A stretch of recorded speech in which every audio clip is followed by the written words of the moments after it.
Welcome back and thank you for joining me. In this video I will show you the process of installation of the TFT instrument cluster on my 2009 Volvo XC70.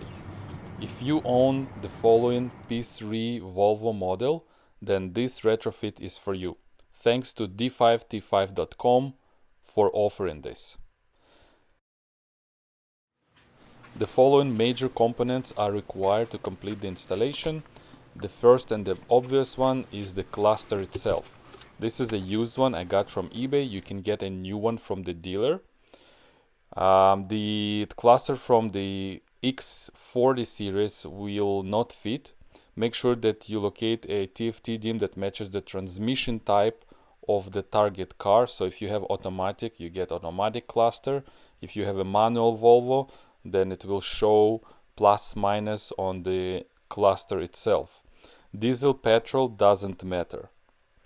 My used cluster looks brand new because I replaced the glass on it. Link to that video will be on the screen right now or in the description below. When it's installed in the car, it's like brand new cluster. Next two things are only required if your Volvo is 2013 and older, like mine. Otherwise, skip. So you'll need a twisted pair wire approximately 1 meter long and 2 repair terminals. The part number is indicated, or you can get used terminals. I got a full pack of 10 at the dealer. They're not cheap, but I recommend getting extra because these terminals are pretty difficult to insert into the connector. This type of wire is wrong. Later on I'll show you the correct twisted pair that I'm gonna be using.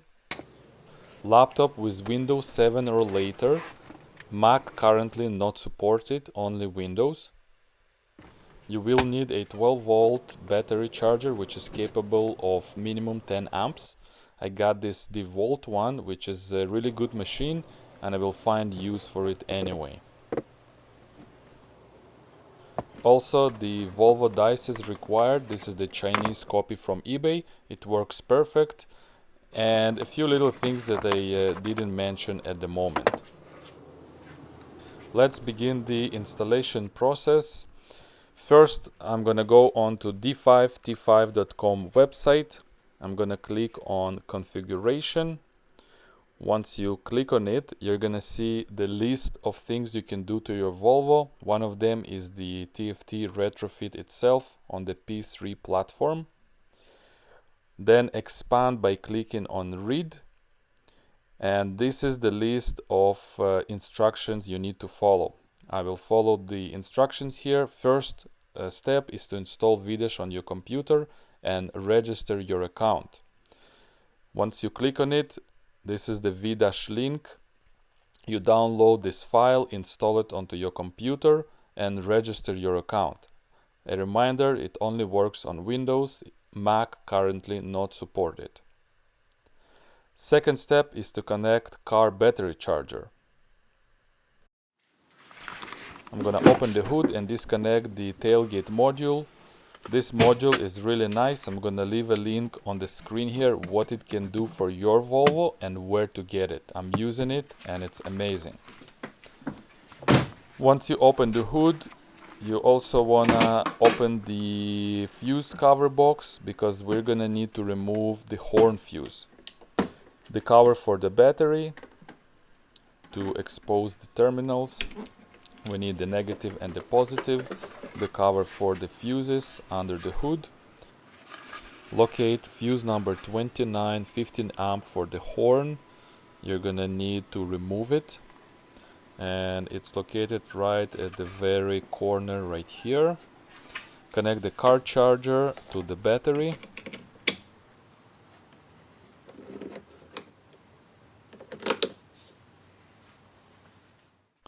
Temporarily remove horn fuse 15 amp fuse number 29 on my XC70, same as XC60. Behind the cover there is a tool which is useful to pull out the fuse, and it's right at the corner here.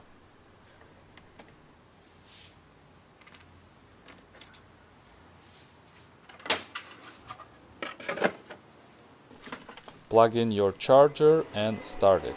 This will maintain battery charge. Let's continue. Next step is to connect dice to the diagnostic port, which is called the OBD port. Once connected, make sure that the green LED is blinking on dice.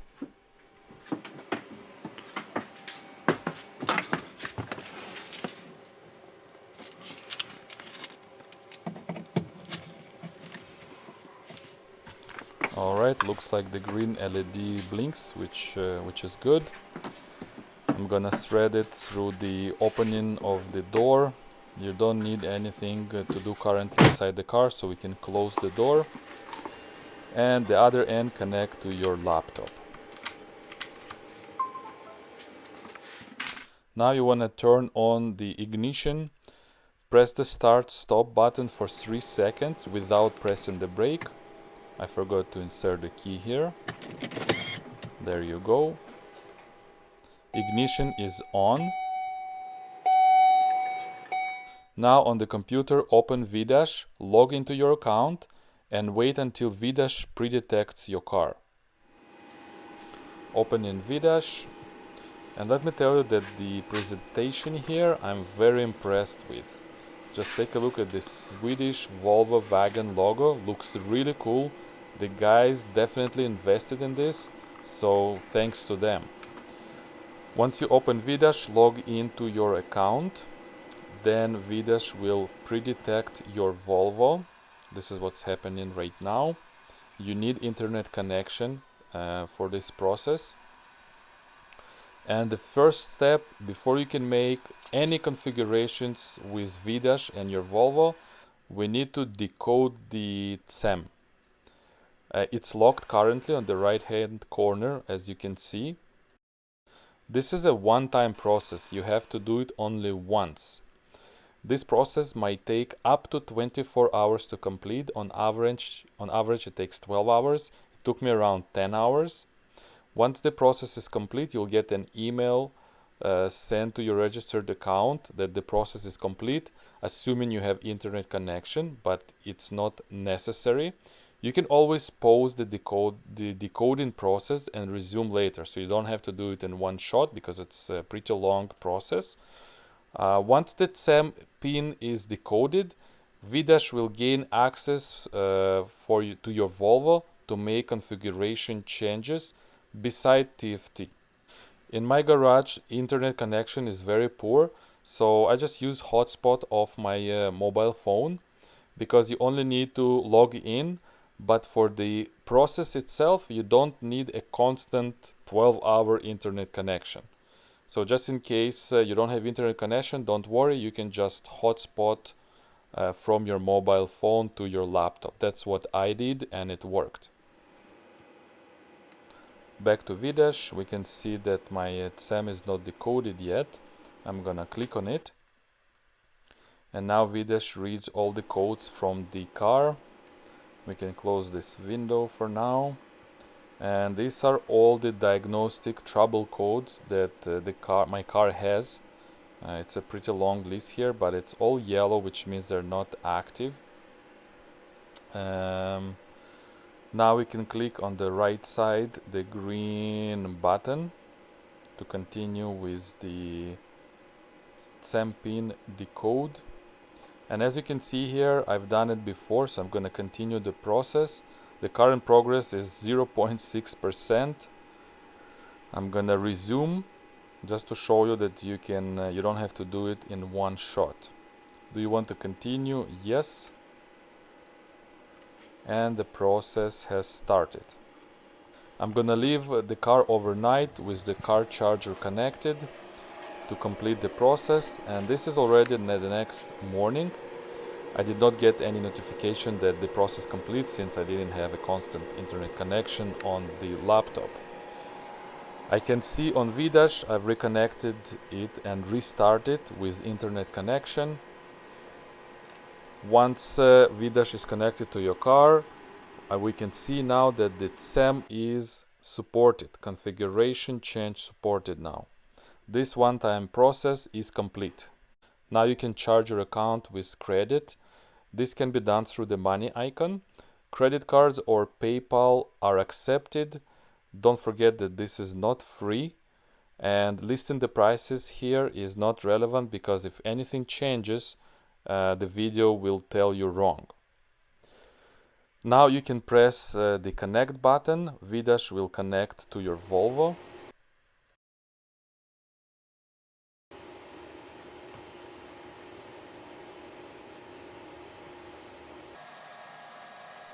I've sped up the video here. Again, VDASH reads all the diagnostic trouble codes from your Volvo. Now you're going to click on car configuration on the right hand top corner. This will bring you the car configuration wizard. Then choose the TFT Retrofit. Make sure that the original cluster is still in your car. It's too soon to install the new one. Click Next.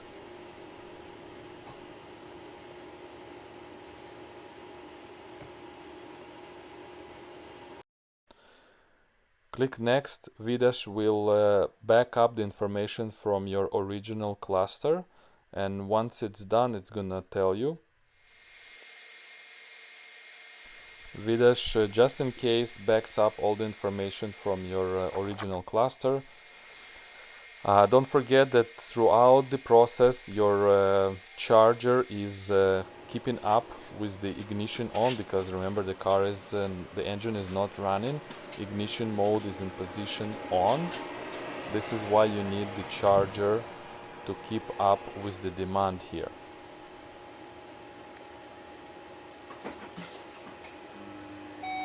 Throughout this process I do have internet connection from my phone.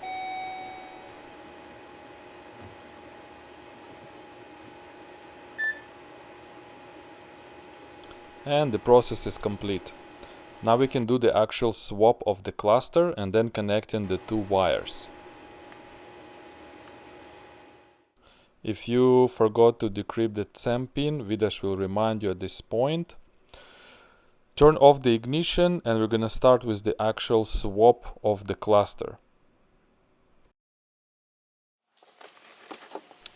Lower and pull the steering wheel all the way towards you and carefully detach this cover and then pull towards you. Next, to remove the 425 Torx screws around the cluster, there is 2 screws at the top and 2 screws on both sides of the cluster.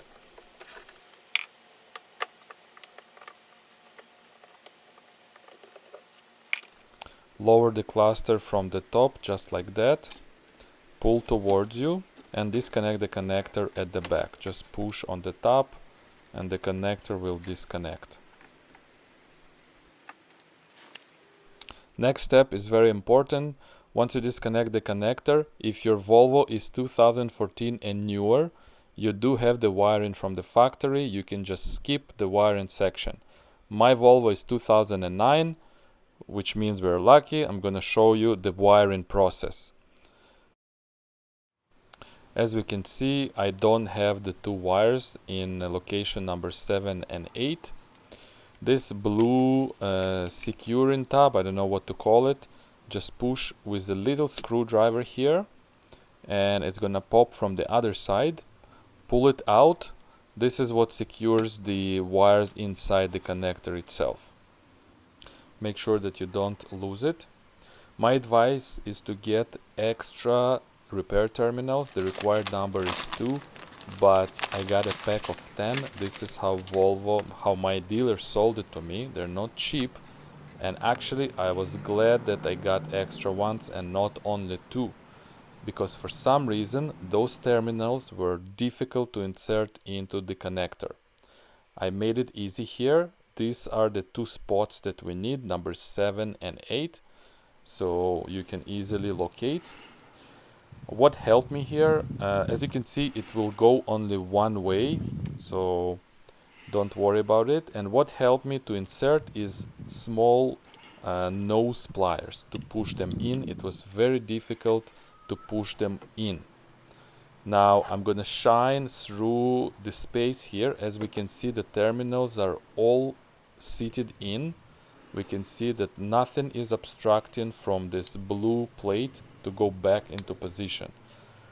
Once you click it in, this will secure all the terminals, and this will prevent them from falling out from the connector itself. Next is to unscrew the two Torx 25 screws. For the diagnostic port, we need access to the wires here. There is a mess from my previous installation, so please ignore. We need to locate two wires, blue black, green black. Pin number 7 from your cluster goes to blue black wire. Pin number 8 from the cluster will go to green black wire. You can wire it however you like, just make sure that the connection is good. What I did is I soldered the wires here, and I've used green and red wire just for my own tracing purposes. You can do however you like. This is the twisted wire that I've used, and I've also labeled the pins here on the connector number 7 and 8. And this twisted wire, I've done it myself with a drill, and now it's a matter of connecting it to the green and red wire. Make sure that number 7 and 8 corresponds properly to the wires on the diagnostic port. The wiring section is complete, pretty straightforward. Reconnect it to the new TFT cluster and just put it back into position. It's too soon putting back the screws and the cover. And again, reconnect dice, start car in ignition 2, open VDASH on your laptop, log in, go to configuration wizard and choose the TFT Retrofit option again. Once VDASH connects to your car, click on car configuration, choose the TFT Retrofit wizard, click next, and unfortunately I did not record the process, but everything went smooth for me. As you can see, it's already been done. Step 19, VDASH will search for the new cluster. If all connections are good, the update process will continue. If not, you have a problem with the wiring, check with the multimeter. In my case, everything was good. The car will be restarted a few times, and at the end of the process, you will see the image of the car, the fuel gauge, etc. Fuel gauge may show incorrect values at the very beginning. After a short test drive, the fuel gauge should show the correct values. And your mileage will be retrieved from the car, so you will see the correct mileage on the new TFT cluster itself, which is great. Step 21, finally, you may need to change the language if you like through set dim language. You may also adjust the lane departure. I don't have that. Step 22, reset the service intervals through clear SRI button. Set dim time if the clock is not properly set. Clear trouble codes. Return the horn fuse. Finish the installation of the cluster, like reinstall the screws and stuff, and test drive the car. I'm gonna click on the dim button and then click on set dim language by PID. I'm gonna choose English. These are the languages that are available. I choose English. Next, you wanna set the time. Make sure that the time is correct on your laptop, otherwise it will show wrong. Done that. Now you wanna clear all the diagnostic trouble codes. At the bottom here, you wanna click on clear DTC. Click on that. The process will start. Once complete, most of the errors will disappear, except the horn relay and your dim cluster. Just ignore that. I'm gonna reinstall the fuse for the horn, put the cover back on, screw back the 4 screws, 2 at the top, 2 on the sides, and reinstall the cover. Pretty much the installation is complete at the moment. What's nice is that you can always go back to the original cluster.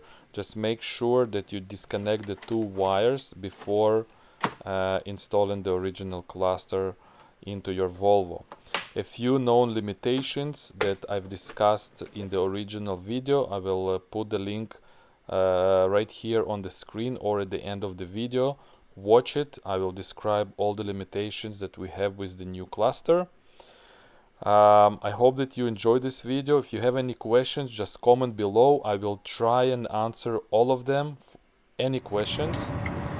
And let me tell you, it's well worth the effort and the money. The car is like a different car. Hit like, subscribe to my channel, and I'll see you next time. Bye bye.